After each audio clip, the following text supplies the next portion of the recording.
Olá, meninos e meninas, professora Ana Flávia.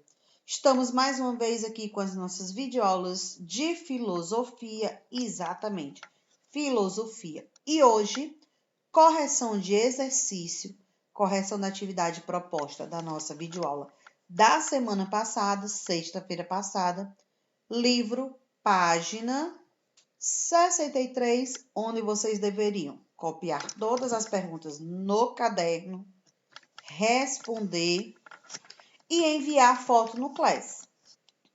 E aí, você que fez a atividade, enviou a foto, nesse momento, vai observar suas respostas e fazer a correção. Você que não enviou, no final da nossa aula, tira a foto da atividade que você vai fazer no decorrer da aula, envia lá no Class, lembrando que não vai ser a mesma pontuação correspondente a quem já enviou anteriormente. Vou dar esse prazo para você. Não perca ele, não deixe ele passar, porque aí depois não tem mais como lhe avaliar com relação a essa atividade. Então, vamos lá para as nossas questões. Lembrando que é correção de atividade. Primeira questão fala o seguinte. Marque a afirmativa correta a respeito de Berking. Então, é o nosso filósofo de estudo do decorrer das nossas videoaulas durante esse mês. Se é a afirmativa correta, então só teremos uma. Vamos observar. Item A. Defendia que não era possível afirmar seguramente a existência de substâncias materiais fora da mente. Item B. Afirmava que as qualidades ou os atributos das substâncias materiais causariam nossas sensações. C. Acreditava que as ideias surgiram diretamente das coisas da natureza criadas por Deus. D. Ficou conhecido por ter desenvolvido o empirismo materialista. Então, com base no que a gente viu no decorrer das nossas aulas sobre o empirismo, sobre o bem e o mal, sobre a vida, sobre a morte, como você reagir diante de diversas situações, com base nisso, o nosso item correto será o item A. Por quê? A existência de substâncias materiais, ela está fora da nossa mente. O que são essas substâncias materiais? É o que a gente vê no mundo, o que a gente observa. Então, a informação ela vem de fora para dentro. Segunda questão. Leia o texto e, na sequência, responda as questões. À primeira vista, nada pode parecer mais ilimitado do que o pensamento humano, que não apenas escapa toda autoridade a todo o poder do homem, mas também nem sempre é reprimido dentro dos limites da natureza e da realidade. Pode-se conceber o que ainda não foi visto ou ouvido, porque não há nada que esteja fora do poder do pensamento, exceto o que implica absoluta contradição. Entretanto, embora nosso pensamento pareça possuir essa liberdade limitada, verificaremos que ele está realmente confinado dentro dos limites muito reduzidos e que todo o poder criado do espírito não ultrapassa a faculdade de combinar, de transpor, aumentar ou de diminuir os materiais que nos foram fornecidos pelos sentimentos e pela experiência. Quando pensamos numa montanha de ouro, apenas unimos duas ideias compatíveis, o ouro e a montanha, que outrora conheceremos. Item A.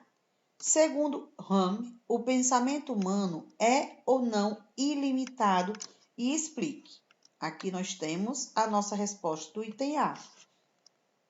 Para o filósofo, o nosso pensamento, apesar de parecer ilimitado, ele tem limites muito estranhos, muito estreitos.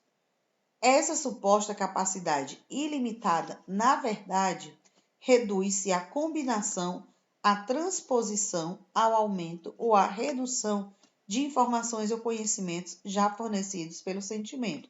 Então, o item A, desenvolvendo a resposta, a pergunta é: o pensamento humano é ou não ilimitado de acordo com o filósofo? De acordo com o filósofo, ele é ilimitado. Apesar, aí você vai escrever, apesar de ter limites, relacionados com a informação ou o conhecimento. Apesar de ter limites relacionados com a informação ou conhecimento. Item B de bola. Como ele justificaria a compreensão sobre o centauro, um ser mítico formado pelo rosto e torso de um homem e por patas de cavalo? Resposta. A compreensão não se deve ao seu pensamento ilimitado, mas sim à sua experiência sensível, à combinação de ideias e a fornecimentos de sentidos. Caso do centauro é semelhante ao exemplo da montanha de ouro que a gente viu no texto. Então, desenvolvendo a resposta do item B, coloquem aí. Que o nosso pensamento está vinculado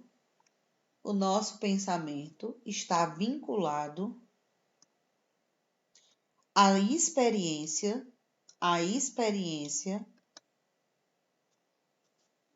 vírgula, combinação de ideias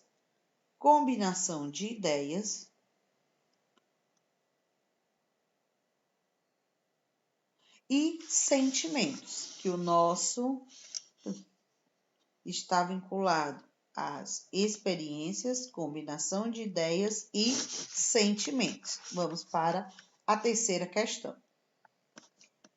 Os textos a seguir foram escritos, respectivamente, por John Locke e Berkeley.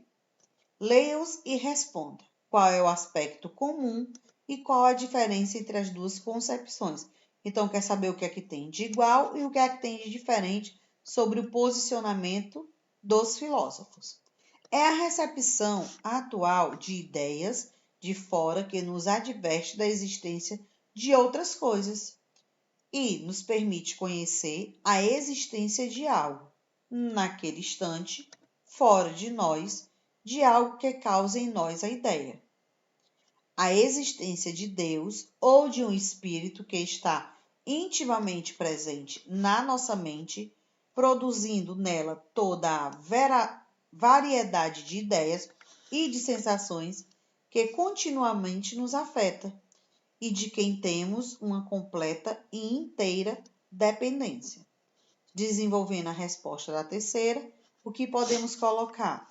Observe que Locke afirma que as sensações são causadas por coisas externas à nossa mente. Então, de um lado, o filósofo diz que as nossas sensações são causadas pelo que a gente vê no dia a dia, que são as coisas externas. Por outro lado, Berkeley diz que não é possível afirmar a existência de nada sem essa experiência sensível. Então, de um lado, a gente necessita dessa experiência e de outra, a gente não necessita, que são essas colocações. Resposta, coloquem aí. John Locke afirmava que as sensações são causadas por coisas externas,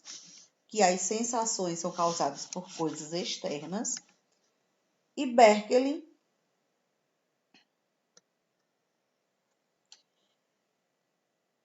que a existência do nada está relacionada com a nossa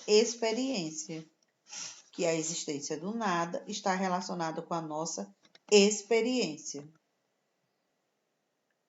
Quarta questão. Interprete a tirinha abaixo com base nos conceitos da impressão sensível e de ideia. Vamos lá, tirinha. Pai, você foi ver o esquilinho agora de manhã? Sim, Calvin. Infelizmente, ele morreu. Buá! Buá! Calvin chorando.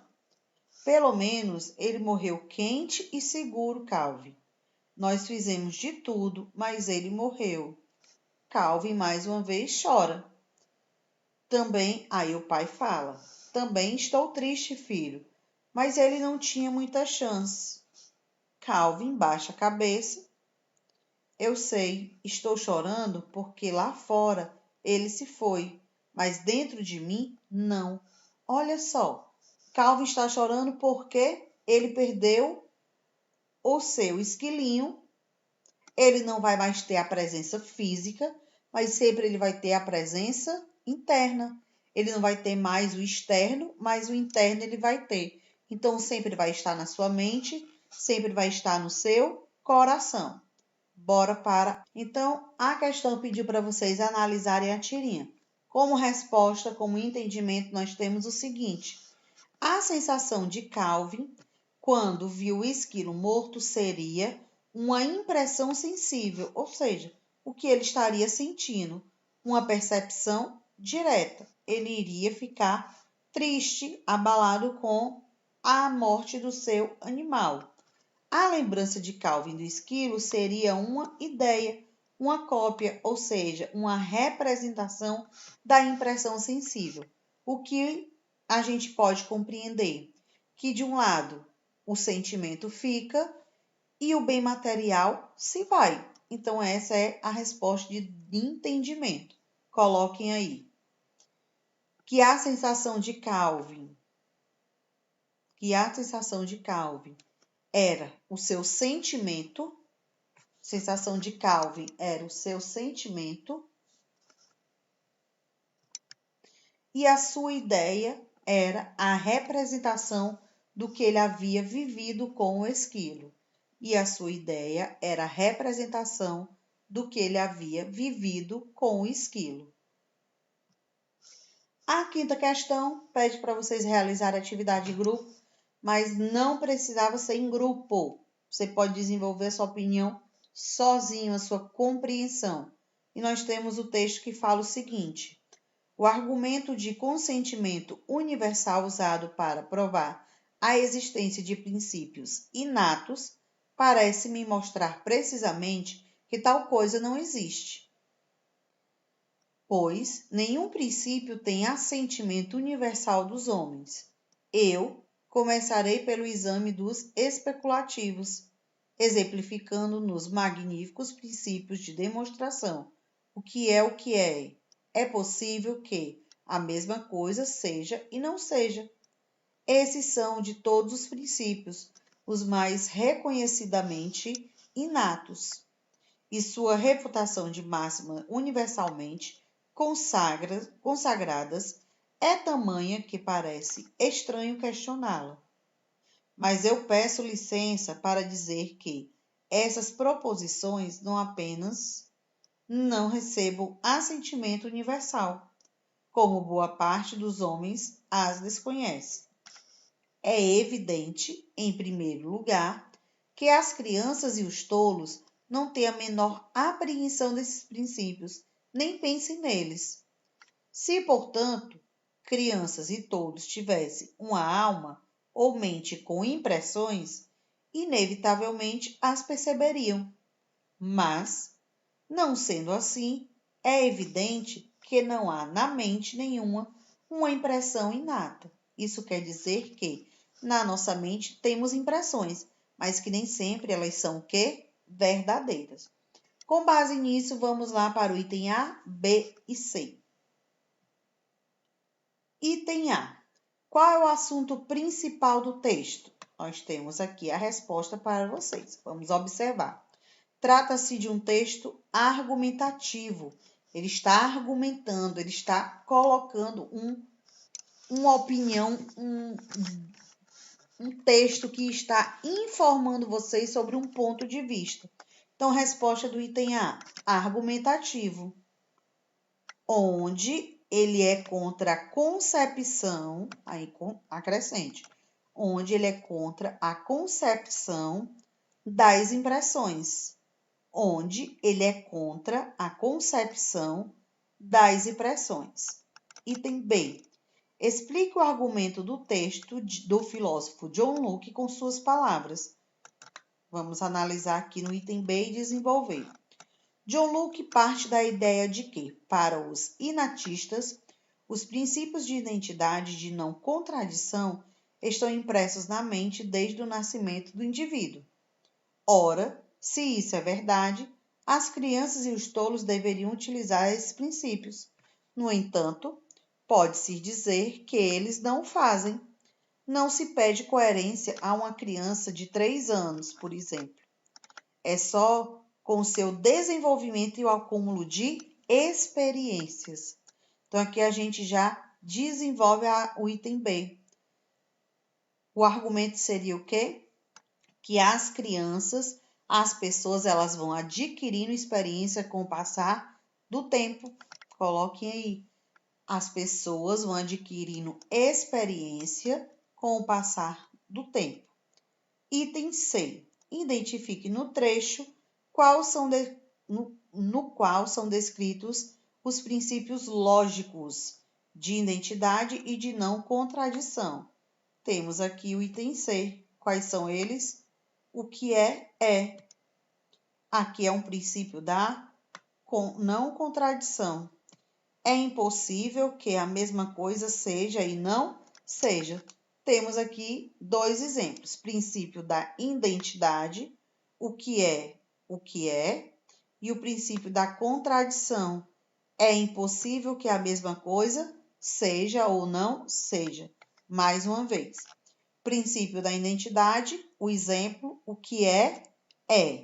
Princípio de não contradição, é impossível que a mesma coisa seja e não seja. E aqui encerramos a nossa aula fazendo a correção da atividade proposta da semana passada, mais uma vez recapitulando para vocês. Independente de ser aluno online ou presencial, filosofia, as atividades são enviadas no Class. Quem não enviou, vou dar esse prazo para vocês. Terminou a nossa aula, tira a foto da atividade e envia lá no Class. Eu quero perguntas e respostas. Você que já enviou, se corrigiu alguma coisa, se errou algo, não precisa reenviar. Faça só a correção no seu caderno. Vamos ficando por aqui. Até a nossa próxima aula. Até o nosso próximo encontro. Tchau!